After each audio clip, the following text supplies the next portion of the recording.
my name is Kelly Behrens, and I'm the Volunteer Services Manager at NCH. And during your childhood, what was it like in terms of exposure to women in STEM? So I grew up in the 60s, early 70s, and a lot of women weren't in STEM at that time. Okay. Most often they were teachers or stay-at-home moms. So, who were the female role models in your life when you were younger, and then how'd they impact you? So when I was young, my mother passed away when I was 12, and there was a group of about 6 women who lived in our neighborhood, and they were a very close-knit group of women. Still are friends to this day, and they're mostly all in their late 70s, 80s. But from them, they really helped my family out quite a bit. And I learned about service and compassion from these women and about how to support people in a loving and respectful manner. What were their jobs like? Some of them did work, like they were mostly school teachers, but a lot of them were stay-at-home moms. Got it. And did you pursue this field of passion early on in life or later on? So I was really the other side of the brain most of Yeah. my life. So it was the English, the writing, the organized kind of person. So I did not pursue STEM.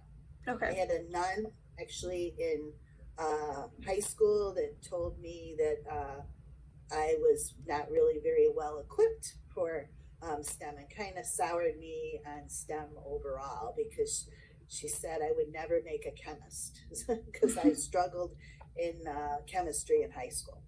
Okay. So if you attended college, what was your major? My major was journalism, and I had a minor in marketing. What gave you the confidence to choose those passions in college?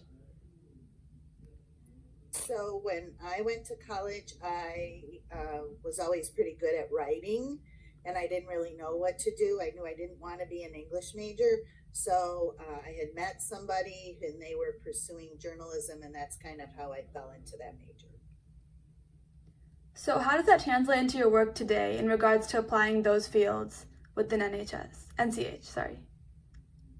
So I do a lot of writing, and I also use a lot of my creativity skills to go and try to make processes here a little bit smoother. So for example, with students and with onboarding students to become volunteers, excuse me, I've tried to streamline that to make it a little bit easier for students to understand the process, and so there's not so many hoops that they have to jump through, and that the flow becomes a little bit smoother.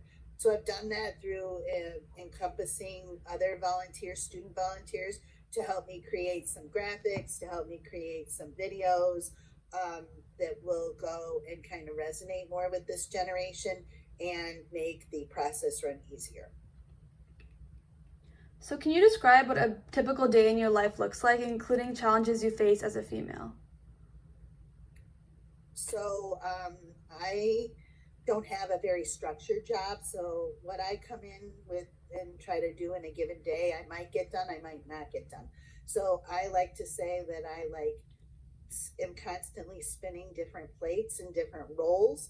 And that could be like a student just showing up and wanting to just talk about becoming a volunteer, or like today I had a student that was not pleased with their position and our board, and so what am I going to do to kind of change that? So I am constantly moving back and forth to different areas of the company, and then also different responsibilities of my job.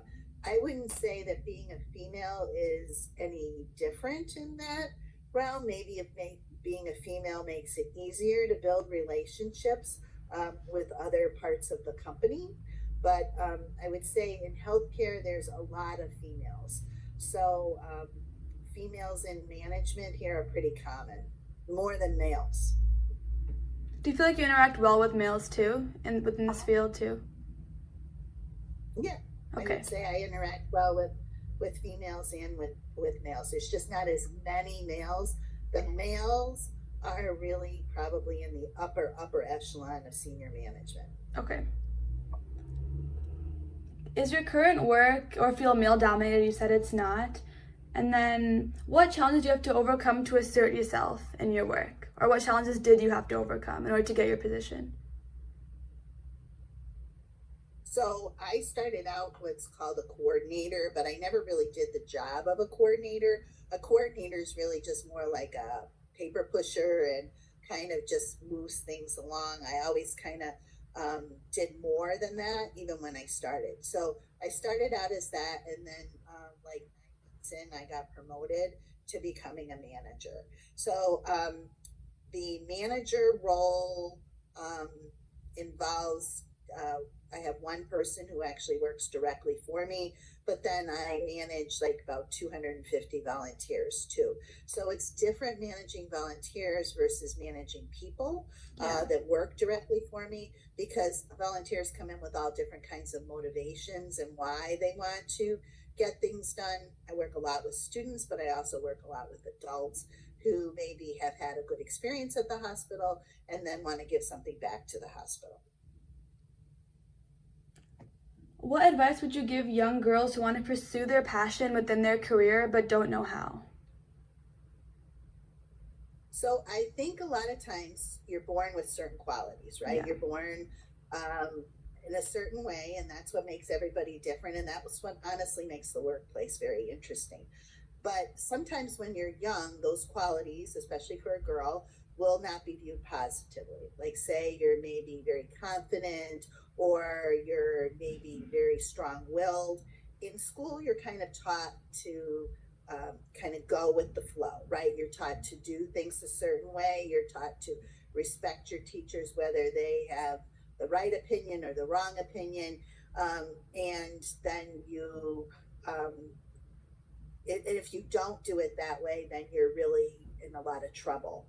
I think once you get to college and then post college, then those qualities are viewed very highly amongst women. So if you are strong willed and if you get a lot done, then it's viewed as being really, really positive in the workforce. Whereas when you're younger, that's kind of viewed to be a bad thing. Like a lot of times people will make comments, oh, she'll do just fine because of those particular qualities. Yeah. So I think that the world really opens up to women once you get out of high school and you get out of those pre kind of determined roles for females, and then you get to college, and then you can be able to do a lot more different things that will be where you will be able to capture on those particular skills. So I would tell girls that, maybe this is viewed like not necessarily in a positive manner at this time, but just have faith that it will go and you will be successful in life by going and using those skills. So you just have to learn kind of how to play the game in high school and in elementary school and middle school, and then after that, then you can really kind of thrive and become your own person. Yeah, I agree with that. And for my last question, what does a female role model mean to you? So I think there's all different kinds of role models. And in the working world now, it's very different. Like you'll have people, I'm in my late 50s, and then you'll have people like in their 60s to early 70s that are still working. You'll also have people like in their 20s working here too. So that has a whole different generational gap there with what kind of how people operate.